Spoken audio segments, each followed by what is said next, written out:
So we've been seeing a lot of dark superheroes lately, but this one feels, I would say, uplifting, or at least that's how I felt when I left the cinema. Did you feel the same shooting? Did you take that feeling home?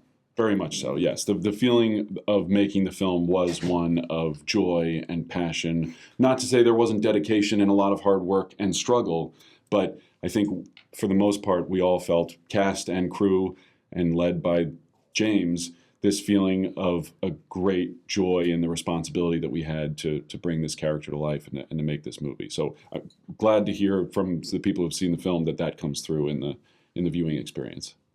In the movie, we have really bad villains and really good heroes, but your characters disagree of if people can be just really good and really bad. How do you feel about that?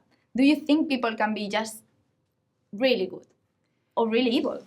Absolutely. I mean, it's, of course, there's always nuance, and I think one of the many things that this film touches on is the fact that sometimes online discourse and like the court of public opinion doesn't always allow for nuance. But of course, it's always more complicated. Nick, if he was here with us, I'm sure would say that he, there's always more to a villain than meets the eye. No one's born evil. Even the most evil people believe in some way that they're doing something good for someone, somewhere. And sometimes, as they speak about in that scene, goodness can potentially come at a cost. And so people fall on different sides of the aisle about what the greater good is, when it's necessary, and who should perform it.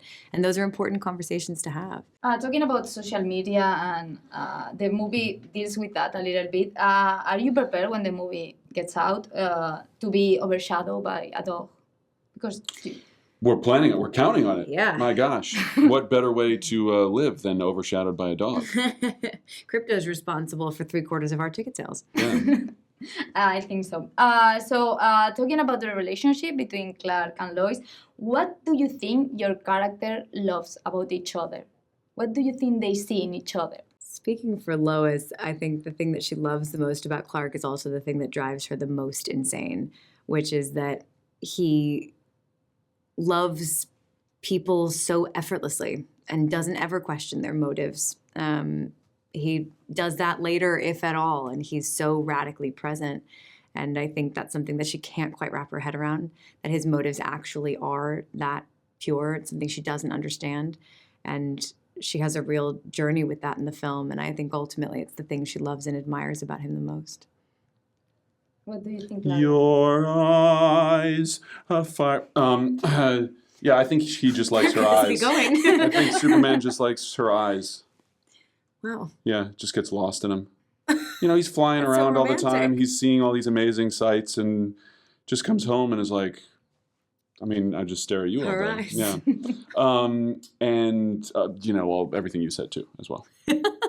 Okay, this movie starts like this new DC universe that James Gunn is preparing, and he's built this universe where superheroes already exist. Is amazing. What are you more excited to see about this universe? Because I guess you have like some hints of where he's going. What's more excited for you? I guess we know the next couple, but we don't know much into the future. I'm really excited to see where some of these characters go. I mean, he set up an entire new universe. There's a lot of new characters that have been introduced, and we were just saying, you leave, or from what we understand, we haven't seen the film yet, but you leave wanting more of some of these characters who don't have the space. So I'm excited. I'd watch a whole show about Jimmy Olsen. Yeah, that's an interesting prospect. We've got Lanterns coming up on HBO Max, and then Clayface is getting started as well. I think it'll be really cool to see two very different genres, but that are in the same universe. That's the most exciting thing for me, is the tonal differences that are possibilities. I think Supergirl next year is going to be an amazing kind of like more in the realm of Superman, just as far as it's a blockbuster film. It's going to be this big epic space adventure. Frank Gillespie is an incredible director. But really excited to see his really excited for the little stories that get told in different ways. It'll be cool.